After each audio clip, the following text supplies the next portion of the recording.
자, 읽어드린 본문의 말씀을 통하여서 누가 나를 평가하는가, 이런 제목으로 하나님 말씀을 전해드리겠습니다. 최근 국제적으로나 한국의 국내적으로 탑뉴스 중에 하나가 있습니다. 뭐냐 하면 북한의 김정은이가 살았느냐 죽었느냐 하는 뉴스입니다. 며칠 전까지만 해도 주류를 이루는 뉴스는 김정은이 심장 수술을 받다가 그만 의료사고가 일어나서 뇌사 상태에 빠졌다고 하는 뉴스였었습니다. 그러다가 이틀 전에 갑자기 김정은이 순천 비료 공장에 나타났습니다. 아, 죽지 않았구나 하고 또 사람들이 깜짝 놀랐어요. 그의 할아버지인 김일성도 심장마비로 죽었습니다. 그의 아버지도 김정일도 심장 때문에 죽었죠. 그리고 김정은도 심장이 나쁜 거 보니까 아마 심장병이 그 집안의 그 내력, 병력인 것 같습니다. 거기가 김정은이가 키가 170cm 정도 되고 거기에 몸무게가 한 140kg 정도 나간다 그래요. 그러니까 뭐 건강이 이거 안 좋겠다 하는 것이 상식이죠.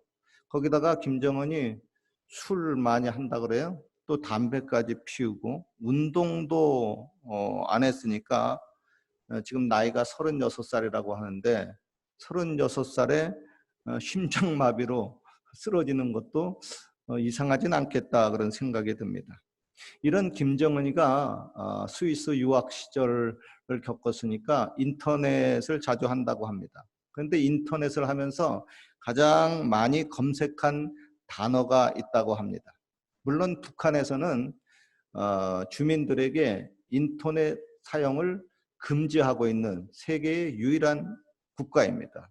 그러나 김정은은 최고 존엄이니까 인터넷 예외이겠죠.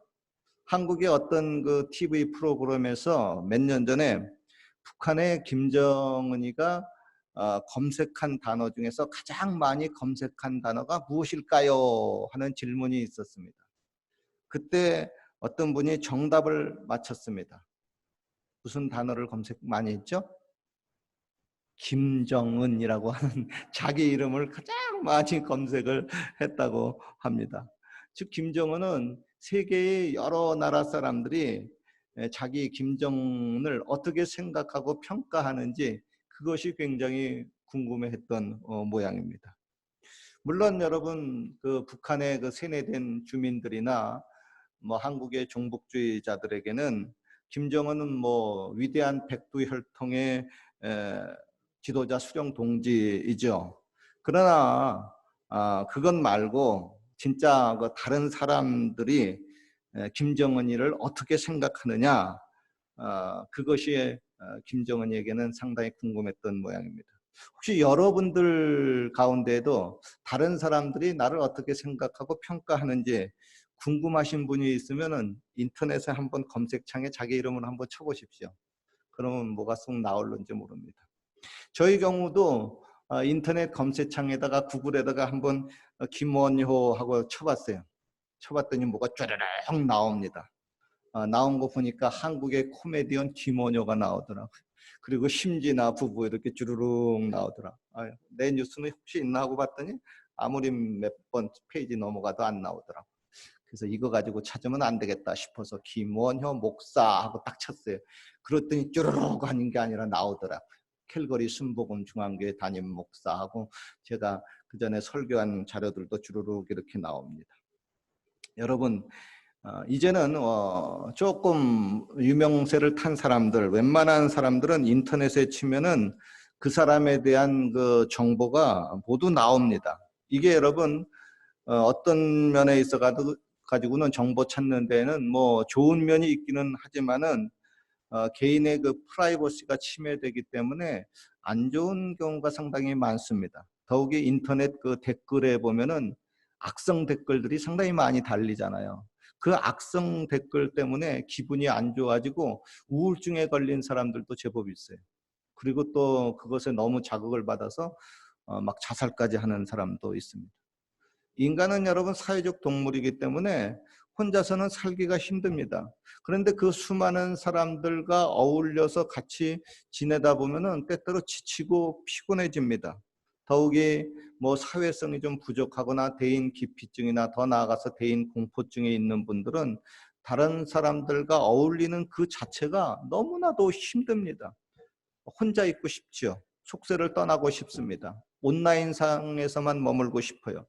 그런데 현실은 그렇지 못하죠. 도리어 그들과 만나서 경쟁을 해야 되고 그런 사람들의 얼굴을 보고 같이 대화를 해야 됩니다. 뭐 그러다 보면은 억지로 또 웃음도 띄워줘야 되고 또 자기 성질을 눌러야만 됩니다. 뭐 더 또 스트레스가 쌓이죠. 그렇다고 뭐 내 성질대로 막 살고 대하게 되면은 다른 사람들이 뭐 나를 욕하고 손가락질하고 왕따를 시키죠. 나쁜 평가가 주어집니다. 그러니 뭐 또 이것도 또 스트레스가 되고 힘들죠. 여러분, 사람들은 모두가 다른 사람들로부터 자기가 좋은 평가를 받고 싶어 합니다. 그들이 나를 좋아하고 또 나와 친하게 지내기를 원하고 싶고 또 내가 그 자리에 없는 경우가 생기더라도 다른 사람이 나에 대해서 좋게 말해주기를 원하고 있습니다. 그러나 또 현실은 또 그렇지 못한 경우가 있죠. 현실은 아주 냉혹합니다. 앞에서는 나를 좋다고 그렇게 칭찬하던 사람도 내가 없는 뒤에서는 나를 비난하는 경우도 종종 있습니다. 그리고 이런 또 사실을 알면은 기분이 더 안 좋아지고 때로는 뭐 배신감도 느끼고 분노가 생기기도 하죠. 그러면 이럴 때 또 막 화를 내고 분노를 하게 되게 되면 정신 건강상 좋지 못하니까 이럴 때는 그 안 좋아진 기분을 하나님의 말씀으로 잘 다스리면은 좋습니다. 어떤 말씀이 유익하냐 하면은 지혜의 왕 솔로몬이 전도서의 한 말씀입니다. 무릇 사람의 말을 들으려고 마음을 두지 말라. 염려컨대 내 종이 너를 저주하는 것을 들으리라. 너도 가끔 사람을 저주한 것을 내 마음이 아느니라. 즉 너도 다른 사람에 대해서 비난하는 뒷담화를 했지 않느냐. 그것도 자주, 아주 많이요. 그러니까 너만 희생자가 아니고 너도 가해자가 되었다고 하는 겁니다. 그리고 이런 일을 통해서 열을 받을 것이 아니라 아하 하고 깨닫고 오히려 회개하는 기회로 삼으면 좋습니다. 여러분, 사람의 그 평가에 대해서 너무 신경을 쓰는 사람은 사람의 종이 되기 쉽습니다. 그리고 아내의 마음에 너무 신경을 쓰는 사람은 뭐 애처가고 되고 더 심하면 공초가가 되죠. 그건 추천할 바가 또 못 되죠. 반면에 하나님의 평가에 대해서 신경을 많이 쓰는 사람은 그 사람은 하나님의 종이 되죠. 그런데 다른 사람의 평가나 하나님의 평가에 대해서 전혀 신경을 쓰지 않는 사람, 그렇게 살아가는 사람들이 있죠. 이 사람들은 못 말리는 사람이 됩니다. 이런 사람들은 독재자가 될 가능성이 많습니다. 그리고 내가 또 어떤 사람을 평가하게 될 때 그것을 올바르게 평가해야 됩니다. 성경은 말씀합니다. 악인을 의롭다 하며 의인을 악하다 하는 이 두 자는 다 여호와께 미워하심을 입느니라 그랬어요. 그러면 우리가 어떻게 사람을 평가해야만 할까요? 중국에 이런 이야기가 있습니다. 하루는 공자에게 자공이 물었습니다. 선생님, 모든 사람은 다 양면으로 평가가 됩니다. 어떤 한 사람을 놓고도 어쪽 한쪽 사람들은 그 사람은 아주 선하고 훌륭하다고 얘기합니다마는 또 한편 다른 쪽 사람들은 그 사람은 악한 사람이라고 평가합니다. 이렇게 그 사람의 평가에 대해서 나누어지고 있는 경우 우리는 어떻게 그 사람을 평가해야만 할까요? 하고 물었어요. 이 질문에 공자가 대답했습니다. 평가하는 사람을 보고 평가하라. 즉 선한 사람은 그를 어떻게 평가하고 악한 사람은 그를 어떻게 평가하는지를 살펴보라는 겁니다. 그리고 더 나아가서 세 가지 유형에 대해서 설명했습니다. 첫 번째, 선한 사람과 악한 사람 모두에게 칭찬받는 사람은 이 사람은 지극히 악한 사람이고 나라에 크게 해가 될 사람이니 이런 사람을 조심하고 멀리하고 절대 벼슬을 주지 말아라 그랬습니다. 두 번째, 선한 사람에게는 칭찬을 받고 악한 사람에게는 욕을 먹는 사람이 있는데 이런 사람이 지극히 선하고 바른 사람이니 이런 사람을 가까이 하고 이런 사람에게 나라 일을 맡기면 나라가 평안해지고 발전한다 그랬어요. 또 셋째, 선한 사람과 악한 사람 모두에게 욕을 얻어먹는 사람이 있는데 그런 사람을 주의 깊게 살펴보아야 한다. 그 속에는 반드시 세상을 구할 수 있는 큰 인물이 있을 수 있다. 그 인물을 찾아내서 그 사람에게 나라 일을 맡기면은 나라가 발전하고 세상은 평안해진다고 얘기했어요. 오늘 이제 본문에 들어갑시다. 본문에 보면 예수님도 사람들이 자기를 어떻게 평가하는지 굉장히 궁금했습니다. 그런데 뭐 예수님 시절에는 지금 시절처럼 인터넷이 있어가지고 사람들이 나를 어떻게 평가하는가 김정은처럼 그렇게 알아볼 수도 없고 또 뭐 여론조사 기관도 마땅히 없으니까 일단은 가까이 있는 제자들에게 한번 물어봤어요. 얘들아, 사람들이 인자를 누구라고 하느냐? 예. 어떤 사람은 세례 요한, 어떤 사람은 엘리야라고도 하고 또 예레미야 선지자라고도 하고 선지자 중에 한 분이라고 합니다. 그래? 그러면 너희는 나를 누구라고 하느냐? 이때 베드로가 대답합니다. 주는 그리스도시요 살아계신 하나님의 아들이시니다. 바요나 시모나 내가 복이 있도다. 이를 내게 알게 하니는 혈육이 아니요 하늘에 계시는 내 아버지시니라.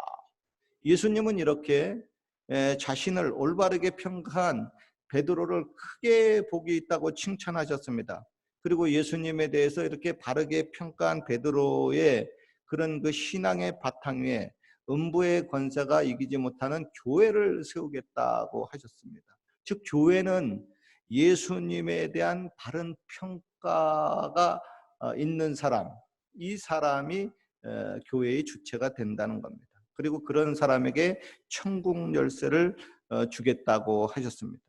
우리도 마찬가지입니다. 예수님에 대해서 바르게 평가하고 고백하면은 천국 열쇠를 받고 천국에 들어갈 수가 있습니다. 그런 사람이 바른 교회를 세우고 바른 교인이 됩니다. 그러나 예수님에 대해서 평가를 잘 못하면, 이상하게 하면은 그 이단 사이비가 되는 겁니다. 그리고 그런 사람에게는 천국 열쇠는커녕 지옥에 빠지고 맙니다. 그래서 신앙의 핵심은 예수님을 바르게 평가하고 예수님을 바르게 믿는 겁니다. 그리고 예수님이 나를 어떻게 평가하는지 그 평가를 받는 것이 인생의 최종적인 성공과 실패를 좌우하고 최종적인 행복과 불행을 좌우합니다. 그리고 또 저와 여러분들이 사람에 대해서 평가할 때 하나님의 시각, 성경이 가르치는 기준을 가지고 바르게 평가해야 됩니다. 하나님이 저 사람은 악하다고 하는데 자기가 하나님보다 더 잘나서 하나님 그러면 못 써요. 남을 그렇게 악하다고 하면 안 돼요. 이렇게 말하면서 하나님이 싫어하는 그 악인을 더 사랑하고 가까이 하면 그런 사람은 뭐가 됩니까? 그 사람은 잘났어 정말, 똑똑해 정말, 이런 사람이 돼버리고 맙니다.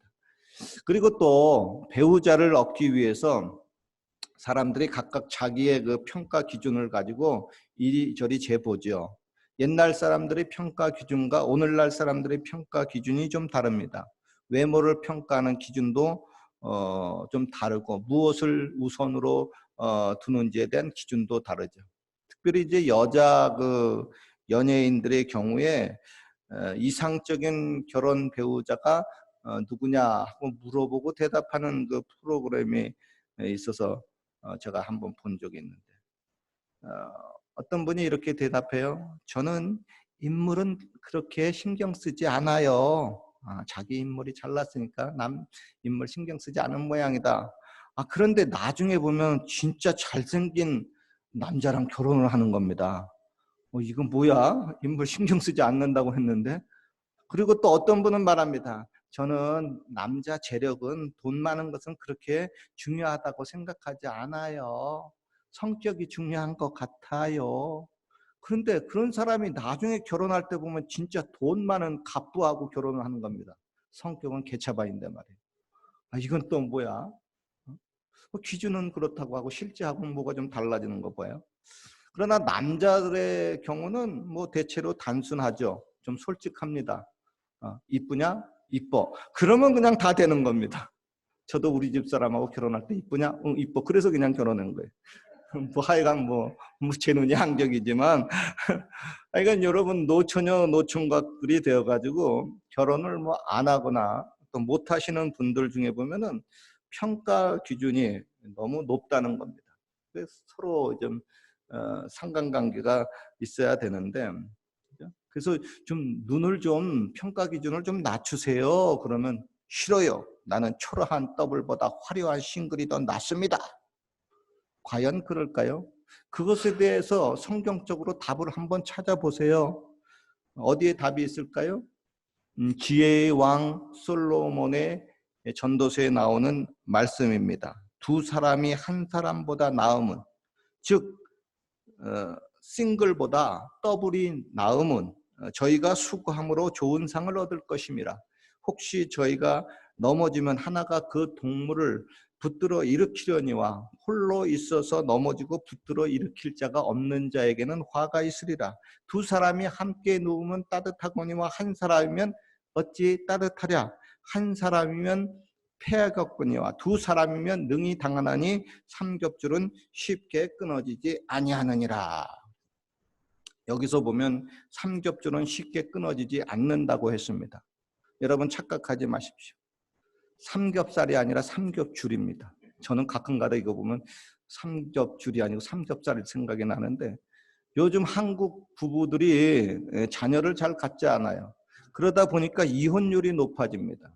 자녀가 있어서 아빠와 엄마를 이렇게 묶어 주어 가지고 삼겹살이 되면은 이게 잘 끊어지지 않는데, 두 겹줄이 되다 보니까 아무래도 삼겹살보다는 더 잘 끊어지는 것 같아요. 그런데 성경은 반대로 또 이게 싱글이냐 더블이냐에 대해서 이렇게도 말씀합니다. 이번에는 그 신약 성경의 반을 쓴 사도 바울의 말씀입니다. 지혜의 왕 솔로몬보다 전혀 꿀리지 않는 사람입니다. 그 사람이 이렇게 얘기해요. 내가 혼인하지 아니한 자들과 및 과부들에게 이르노니 나와 같이 그냥 혼자 지내는 것이 좋으니라 그랬어요. 여러분은 왜 같은 성경인데 한쪽은 더블이 좋다, 또 한쪽은 싱글이 좋다고 말하는 겁니까? 그러니까 이게요, 원칙은 더블이 좋은 겁니다. 그런데 원칙은 그런데 사람에 따라서 상황에 따라서 예외적으로 달라질 수가 있다는 겁니다. 그러나 여러분 이 말씀을 기억해야 됩니다. 성경의 말씀인데 눈이 높은 것과 마음이 교만한 것과 악인의 형통한 것은 다 죄니라 그랬어요. 즉 평가 기준이 쓸데없이 높은 것은 교만이라고 하는 겁니다. 죄라고 하는 겁니다. 그래서 자기 자신을 너무 높게 평가하지 마십시오. 내가 너보다 잘났지. 내가 너보다 똑똑하지. 그렇게 너무 높게 평가하지 말라고 하는 겁니다. 그죠? 그렇게 높게 평가하는 사람들이 그 바리새인들이에요. 실제는 그러지도 못하면서 오히려 겸손하게 주여 저는 죄인입니다 하고 자기 자신을 바르게 겸손하게 평가하는 것, 그것이 주님의 보시기에 좋습니다. 결론을 지어야 될 것 같습니다. 누가 나를 평가하는가? 내 인생이 끝나는 날 하나님 앞에 설 때 그분의 평가가 진짜 참 평가입니다. 그리고 그날 하나님께로부터 잘하였도다 착하고 충성된 종아 이리 와서 내 주인의 즐거움과 행복에 참여하여라. 이렇게 주님의 좋은 평가가 저와 여러분들에게 주어지시길 주의 이름으로 축원합니다. 기도드리겠습니다.